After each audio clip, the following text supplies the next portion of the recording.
Friends, welcome to this channel. Hope कि आप लोग सभी लोग सुरक्षित होंगे।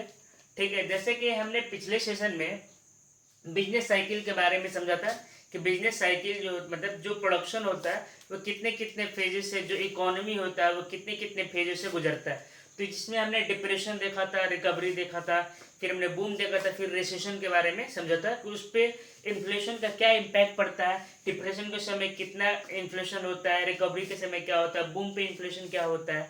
तो सारे सिचुएशन को देख लिया। अभी तक अभी वीडियो नहीं देखा है तो जाकर प्लेलिस्ट में वो वीडियो को देखें। ठीक है, बिजनेस साइकिल करके है और वो आपको बहुत ही हेल्प करेगा। ठीक है, ये जो टॉपिक है वो बहुत ही अच्छा टॉपिक है। ये जो करंट है टॉपिक है, ठीक है, इसके बारे में हम समझते हैं। जैसे कि टॉपिक का नाम है इन्फ्लेशन टारगेटिंग, मतलब कि इन्फ्लेशन को ध्यान में रखना। ठीक है, कि मतलब हर देश अपना एक एजेंडा फिक्स किया हुआ है। ठीक है, कि इतना से इतना तक मेरा जो इन्फ्लेशन रहेगा इकोनॉमी में वो अच्छा होगा। ठीक, तो इंडिया को जो एजेंडा है, एजेंडा या टारगेटिंग मतलब इन्फ्लेशन टारगेटिंग जो है वो 2 to 6% के रेंज में वैरी करता है।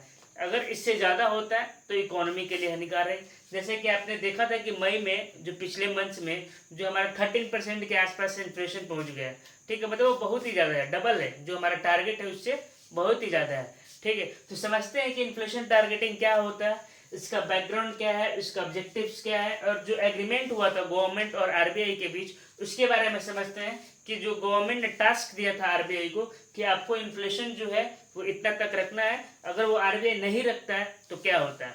ठीक है, तो वीडियो स्टार्ट करते हैं, देखते हैं। सबसे पहले समझते हैं इन्फ्लेशन टारगेटिंग। इन्फ्लेशन टारगेटिंग का मतलब कि जो आरबीआई के द्वारा जो मॉनेटरी पॉलिसी जो है, मॉनेटरी पॉलिसी जो कमेटी है उसके द्वारा जो हमारा जो इन्फ्लेशन का टारगेट मतलब इन्फ्लेशन का जो रेंज फिक्स कर दिया जाता है उसी को हम लोग बोलते हैं इन्फ्लेशन टारगेटिंग। जैसे कि हमारा अभी फिलहाल 2 to 6% तक का इन्फ्लेशन टारगेटिंग फिक्स किया हुआ है टिल 2026 तक। ठीक है, 2026 तक जो हमारा इन्फ्लेशन का जो रेंज होगा वो पिछले वाला ही मतलब कि 2 से 6% तक का वेरी करेगा। तो the announcement of official target range for inflation is known as inflation targeting. मतलब एक ऑफिशियली जो है वो इन्फ्लेशन का एक जो रेंज है उसको अनाउंस कर देना, उसी को हम लोग बोलते हैं इन्फ्लेशन टारगेटिंग। ठीक है, ये किसके द्वारा किया जाता है, वो सेंट्रल बैंक के द्वारा किया जाता है, जो मॉनेटरी पॉलिसी कमेटी है उसके थ्रू। ठीक है, with the help of monetary policy committee. ठीक है, अब समझते हैं कि बैकग्राउंड क्या है। देखिए, जो इन्फ्लेशन टारगेटिंग है, जैसे कि आपने जीएसटी के बारे में पढ़ा था, जीएसटी इंडिया का तो था नहीं। ठीक है, बट जीएसटी जो है सबसे पहले कौन स्टार्ट किया था, तो फ्रांस। तो इसी तरह जो इन्फ्लेशन टारगेटिंग जो सबसे पहले वर्ल्ड में जो कंसेप्ट था वो कौन दिया था, न्यूजीलैंड ने दिया था, जो 1989 के आसपास दिया था। ठीक है, और उस समय जो इन्फ्लेशन का जो टारगेटिंग था न्यूजीलैंड में वो 0 to 2% था। ठीक है, मतलब 0 से 2% के बीच में इन्फ्लेशन लाई होना थी। उस समय क्या हुआ था कि थोड़ा सा आगे बढ़ गया था, तो वहाँ का सरकार, वहाँ का जो आरबीआई है, जो सेंट्रल बैंक है, आरबीआई नहीं बोलेंगे, जो सेंट्रल बैंक है वहाँ के न्यूजीलैंड, बहुत स्ट्रिक्ट कदम उठाया था, बहुत स्ट्रिक्ट एक्शन लिया था। ठीक है, और जो फिर वो बाद में इन्फ्लेशन का जो टारगेटिंग था वो थोड़ा सा बढ़ा के 3% तक लेके आया था। ठीक है, मतलब इतना इंटेंसिटी से वो देखते हैं कि मतलब थोड़ा सा भी इंक्रीज नहीं होना चाहिए। ठीक है, लेकिन जो इंडिया में जो है वो 2015 में इसको इन्फ्लेशन टारगेटिंग को एक्सेप्ट किया गया था। ठीक है, जिसके किसके बीच में एग्रीमेंट हुआ था, गवर्नमेंट ऑफ इंडिया के बीच में और आरबीआई के बीच में हुआ था। जो हमारा रेंज है इन्फ्लेशन का वो कितना है, 2 to 6%। ठीक है, 2026 तक का। वो इसको कैसे लिखते हैं, तो 4% प्लस और माइनस, मतलब +/2% जो ये है ना, प्लस और माइनस 2%, उसको हम लोग बोलते हैं टॉलरेंस बैंड। ठीक है, कि इतना तक टॉलरेंस किया जा सकता है। ठीक है, अगर 4% में 2% ऐड करेंगे तो 6, और 4% में 2% माइनस करेंगे तो 2, मतलब 2 से 6% तक का जो हमारा इन्फ्लेशन का जो टारगेटिंग है वो वेरी करता है। ठीक है, इंडिया में जो है वो फ्लेक्सिबल इन्फ्लेशन टारगेटिंग को अडेप्ट किया गया है। देखिए, दो तरीके से होता है, एक होता है फ्लेक्सिबल इन्फ्लेशन टारगेटिंग और एक होता है स्टैटिक इन्फ्लेशन टारगेटिंग। देखिए, स्टैटिक वर्ड से आपको समझ में आ रहा होगा कि वो जो इन्फ्लेशन का टारगेट जो कभी चेंज नहीं हो सकता है, मतलब कि जो टारगेट सेट कर दिया गया उसी के अंदर ही रहना चाहिए, ठीक है। तो उसको हम लोग बोलते हैं static inflation targeting. But flexible में थोड़ा सा आगे पीछे होते रहता है, क्योंकि बहुत सारे और चीज़ को भी कंसीडर करना पड़ता है, बस इन्फ्लेशन ही नहीं है, उसके अपार भी बहुत सारे चीज़ होते हैं जिसको कंसीडर करना पड़ता है। इसलिए इंडिया में जो है वो फ्लेक्सिबल इन्फ्लेशन टारगेटिंग को अडेप्ट किया गया था, ठीक है। ये भी कब किया गया? 2016 में, ठीक है। अब देखिए इन्फ्लेशन टारगेटिंग का मेन ऑब्जेक्टिव क्या है। तो इन्फ्लेशन टारगेटिंग का मेन ऑब्जेक्टिव है स्टेबिलिटी, जो प्राइस का जो स्टेबिलिटी है वो रहना चाहिए। जैसे कि अभी आप करंट में देख रहे हैं कि जो भी मस्टर्ड ऑयल्स हैं उनका जो प्राइस है वो 200 क्रॉस कर गया है, ठीक है। जो भी पल्सेस है वो सारा का सारा उनका रेट बढ़ रहा है, मतलब जो महंगाई जो है बहुत ही ज़्यादा है। तो इन्फ्लेशन टारगेटिंग का मेन जो मकसद है वो है कि प्राइस को स्टेबल करना, ठीक है, और प्रिडिक्ट करना कि मे फ्यूचर में कितना हो सकता है, और ट्रांसपेरेंसी रखना। ये 3 ऑब्जेक्टिव है इन्फ्लेशन टारगेटिंग का। प्राइस को स्टेबल करना, स्टेबल के साथ साथ जो है बस प्राइस स्टेबल नहीं चाहिए, इसके साथ साथ ग्रोथ भी होना चाहिए, ये भी होता है, ठीक है। और प्रिडिक्ट कर मतलब वो प्रिडिक्टेबल हो कि आगे वाले जो सेशन है जो भी मंथ्स होगा उसमें कितना इन्फ्लेशन होगा, ये सारा चीज़ को देखना, और ट्रांसपेरेंसी होना चाहिए, ठीक है। तो ये जो है इन्फ्लेशन टारगेटिंग का हमारा ऑब्जेक्टिव है। अब समझते हैं कि जो एक एग्रीमेंट हुआ था, जहाँ पे मैंने अभी बताया था आपको कि जो इन्फ्लेशन टारगेटिंग है वो 2015 में अडेप्ट किया गया था, और गवर्नमेंट ऑफ इंडिया और आरबीआई के बीच में जो एग्रीमेंट हुआ था, तो उस एग्रीमेंट के अकॉर्डिंग क्या चीज़ डिसाइड किया गया था, ठीक है, उसके बारे में समझते हैं। देखिए इन्फ्लेशन टारगेटिंग के थ्रू आरबीआई का एक ही एम था कि जो भी सीपीआई है, मैंने आपको बता दिया है कि कस्टमर प्राइस इंडेक्स क्या होता है, अगर आपने नहीं देखा है तो पिछले वीडियो में जाकर देखिए, उसको अच्छे तरीके से समझ जाएगा।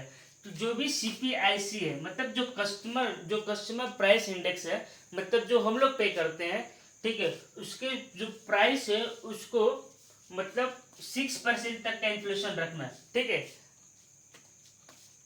ये पहले डिसाइड किया गया था कि जो इन्फ्लेशन है वो 6% तक ही रहना चाहिए, इससे ज़्यादा नहीं होना चाहिए।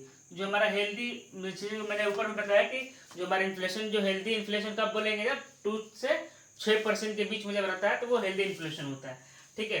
दूसरा पॉइंट इसमें ये देखा गया कि RBI has to publish a document every 6 month, ठीक है। जो आरबीआई को गवर्नमेंट ने जो बोला, सेंट्रल गवर्नमेंट ने बोला आरबीआई को कि आपको एक डॉक्यूमेंट पब्लिश करना है हर 6 महीने पे, ठीक है, जो क्या बताएगा कि इन्फ्लेशन का सोर्स क्या है, मतलब इन्फ्लेशन बढ़ने का रीजन क्या है, किस कारण इन्फ्लेशन बढ़ रहा है। मे भी हो सकता है कि क्रूड ऑयल का जो प्राइस है वो बढ़ गया हो, जिसके कारण पेट्रोल और डीजल बढ़ रहा हो, ठीक है। मतलब जो भी इंटरमीडिएट गुड्स है, जो भी रॉ मटेरियल्स, उनका अगर प्राइस बढ़ रहा है, या फैक्टर सर्विसेज, मतलब जो भी चीज़ है, लेबर का अगर चार्जेस ज़्यादा, और इसके कारण जो इंटरनल कॉस्ट में ऐड हो जाता है बहुत सारा चीज़, तो मतलब सोर्स पता होना चाहिए कि इन्फ्लेशन बढ़ने का सोर्स क्या है, ठीक है। और आने वाले 6 से 8 महीने में क्या इन्फ्लेशन रहेगा, इसको भी प्रेडिक्ट करना के लिए सरकार ने आरबीआई को निर्देश दिया था, ठीक है। तो 2 चीज यहाँ समझ में आया।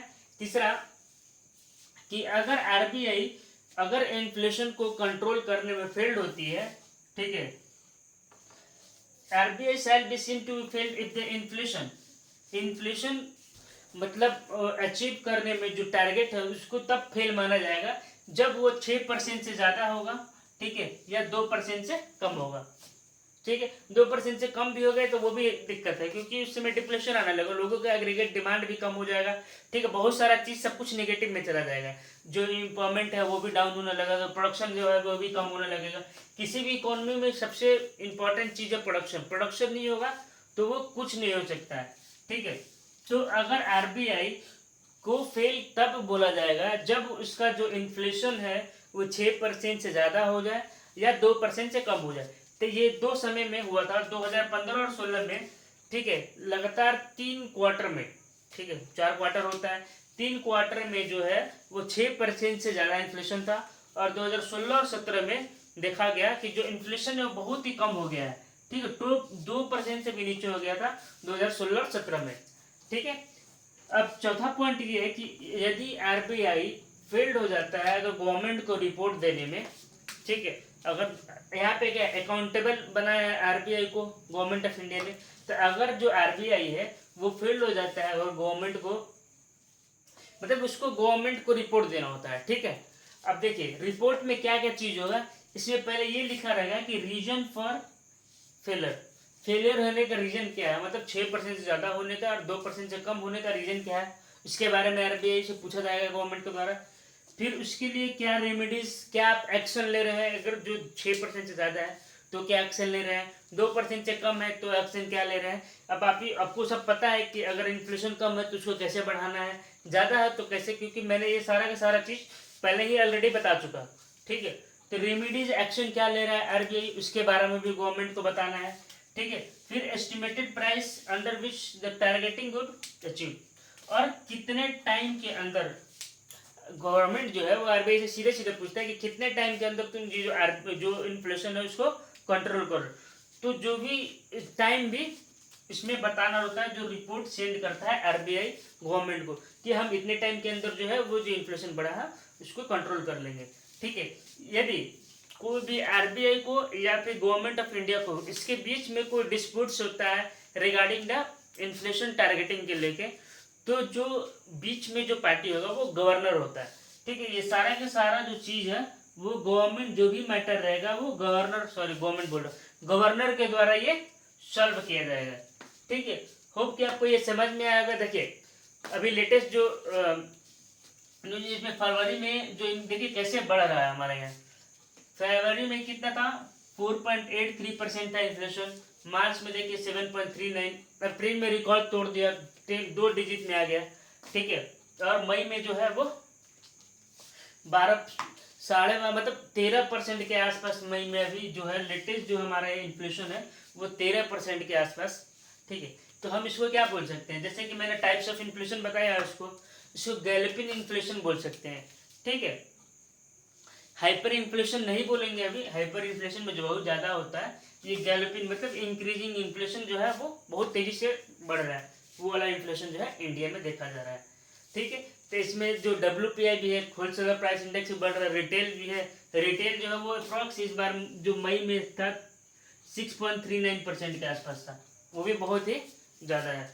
होप कि आपको ये पूरा इन्फ्लेशन टारगेटिंग का समझ में आया होगा, क्या होता है, कौन कंट्रोल करता है, कौन अकाउंटेबल होता है, ठीक है, कौन कौन से एक्शन लेने होते हैं कंट्रोल करने के लिए। होप कि आपको ये वीडियो पसंद आया, अगर वीडियो पसंद आया तो आप लोगों के साथ शेयर करें, ठीक है। अब हम नेक्स्ट वीडियो में देखेंगे बैलेंस ऑफ पेमेंट के बारे में, पढ़ेंगे कि बैलेंस ऑफ पेमेंट क्या होता है, ठीक है।